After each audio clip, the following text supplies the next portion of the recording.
ഇപ്പോൾ ഹിന്ദു ഐക്യവേദിയുടെ സംസ്ഥാന അധ്യക്ഷൻ RV ബാബു കൂടി ഈ ചർച്ചയുടെ ഭാഗമാകുകയാണ്. ശ്രീ RV ബാബു, നമുക്കറിയാം ഈ മലപ്പുറം വിഭജിച്ചുകൊണ്ട് തിരൂർ കേന്ദ്രീകരിച്ച് പുതിയ ജില്ല എന്നത് ഇസ്ലാമിക ഭീകര സംഘടനകൾ, പ്രത്യേകിച്ച് ജമാഅത്തെ ഇസ്ലാമി, പോപ്പുലർ ഫ്രണ്ട്, അവരുടെ രാഷ്ട്രീയ മുഖമായിട്ടുള്ള SDPI, ഇത്തരം ഭീകര സ്വഭാവമുള്ള സംഘടനകൾ വളരെ വർഷങ്ങളായി മുന്നോട്ട് വെക്കുന്ന ആവശ്യമാണ്. ഇപ്പോൾ മുസ്ലിം ലീഗിന്റെ MLA ഒരു ചാനലിന് നൽകിയ അഭിമുഖത്തിനകത്ത് ഈ വിഭജനം എന്ന ആവശ്യം വീണ്ടും വീണ്ടും ഉറക്കെ പറയുന്നു. അദ്ദേഹത്തിന്റെ വാദം എന്നത് മലപ്പുറത്തിന് അർഹമായ പരിഗണന ഈ കേരളത്തിൽ കിട്ടുന്നില്ല എന്നുള്ളതാണ്. ശ്രീ RV ബാബു, മലപ്പുറം ജില്ല രൂപീകരിക്കുന്ന സമയത്ത് തന്നെ ഈ മലപ്പുറം ജില്ല രൂപീകരിക്കുന്നതിന്റെ അപകടത്തെ സംബന്ധിച്ച് അന്ന് തന്നെ ദേശീയ ശക്തികൾ, അന്നത്തെ ജനസംഘം ഉൾപ്പെടെ സംഘപരിവാർ സംഘടനകൾ, അന്നത്തെ സംഘ പ്രസ്ഥാനങ്ങളൊക്കെ വളരെ ശക്തമായിട്ട് അതിന്റെ എതിർപ്പ് പ്രകടിപ്പിച്ചിരുന്നു.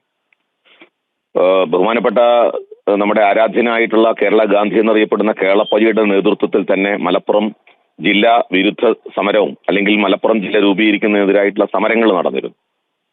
മലപ്പുറം ജില്ല രൂപീകരിച്ചത് EMS നമ്പൂതിരിപ്പാടിന്റെ ഭരണകാലത്താണ്. നമ്പൂതിരിപ്പാട് മുസ്ലിം ലീഗിനെ പ്രീണിപ്പിക്കാൻ, മുസ്ലിങ്ങളെ പ്രീണിപ്പിക്കാൻ ചെയ്തു കൊടുത്ത ഒരു വലിയ സഹായമായിരുന്നു.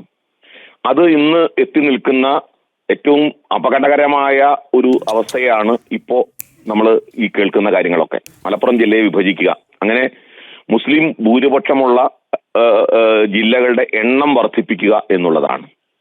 മുസ്ലിം ജില്ലകളുടെ എണ്ണം വർദ്ധിപ്പിച്ചുകൊണ്ട് ആത്യന്തികമായി അവർ ലക്ഷ്യം വയ്ക്കുന്നത് കേരളത്തിന്റെ ഭരണം പിടിച്ചടക്കുക എന്നുള്ളതാണ്. കേരളത്തിന്റെ ഭരണവും എക്കാലവും മുസ്ലിം ലീഗിന്റെ കീഴിൽ കൊണ്ടുവരാൻ വേണ്ടിയുള്ള ആസൂത്രിതമായ നീക്കമാണ് ഈ പറയുന്ന മലപ്പുറം ജില്ലാ വിഭജനത്തിന് ബോധവൽക്കരമായിട്ട് അവര് മനസ്സിൽ കാണുന്നത്.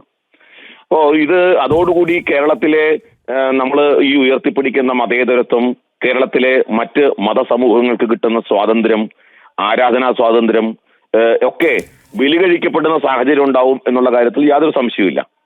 ലീഗിന്റെ ഭരണത്തിന് കീഴിൽ ആ തരത്തിൽ ഒരു തരത്തിലുള്ള മതസൗഹാർദ്ദമോ അല്ലെങ്കിൽ ആരാധനാ സ്വാതന്ത്ര്യമോ ഉണ്ടാകും എന്ന് നമ്മളാരും വിചാരിക്കുന്നില്ല. മലപ്പുറം ജില്ലയുടെ തന്നെ ഉദാഹരണങ്ങൾ പലതും വെള്ളാപ്പള്ളി നടേശനടക്കം ചൂണ്ടിക്കാണിച്ചത് നമുക്കറിയാം.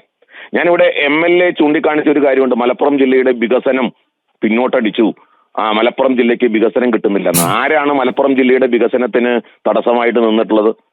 ഈ കേരളം രൂപീകരിക്കപ്പെട്ടതിന് ശേഷം 1967 മുതൽ ഭരണത്തിൽ പങ്കാളിത്തമുള്ള രാഷ്ട്രീയ പ്രസ്ഥാനമാണ് മുസ്ലിം ലീഗ്. നമ്പൂതിരിപ്പാടിന്റെ സർക്കാരിൽ മുതൽ ഭരണത്തിൽ പങ്കാളിത്തമുള്ളവരാണ്. 3ഉം 4ഉം മന്ത്രിമാർ എക്കാലവും മുസ്ലിം ലീഗിന്റെ മന്ത്രിമാര് ഭരിക്കുന്ന കാലഘട്ടങ്ങളിലൊക്കെ ഭരണത്തിൽ ഉണ്ടായിട്ടും മലപ്പുറം ജില്ല അവികസിതമായി നിലനിൽക്കുന്നുണ്ട് എങ്കിൽ അതിന്റെ കാരണം ലീഗാണ്. മുസ്ലിം ലീഗ് അടക്കമുള്ള രാഷ്ട്രീയ പ്രസ്ഥാനമാണ്. UDF അതിന് ഉത്തരവാദിത്വമുണ്ട്. ലീഗിന് പങ്കാളിത്തം വഹിച്ചിട്ടുള്ള LDF അതിന് ഉത്തരവാദിത്വമുണ്ട്. അപ്പോ ഈ മലപ്പുറം ജില്ലയുടെ വികസനമില്ലായ്മയെ ചൂണ്ടിക്കാണിച്ച് അത് വിഭജിക്കണം എന്ന് പറഞ്ഞാൽ കേരളത്തിൽ അങ്ങനെ ഒരുപാട് ജില്ലകളുണ്ട്. വികസനത്തിന്റെ പേരിൽ വിഭജിക്കണം എന്ന് പറഞ്ഞ ഒരുപാട് ജില്ലകളുണ്ട്. ഇടുക്കി ജില്ല, വയനാട് ജില്ല, കാസർഗോഡ് ജില്ല, ഇതൊക്കെ വികസനം മുട്ടി നിൽക്കുന്ന ജില്ലകളാണ്. അപ്പോൾ ഇത്തരം കാര്യങ്ങൾ പറഞ്ഞുകൊണ്ട് മലപ്പുറം ജില്ലയെ വികസിപ്പിക്കുക എന്നുള്ളത് ഒരു ഗൂഢ ശ്രമമാണ്.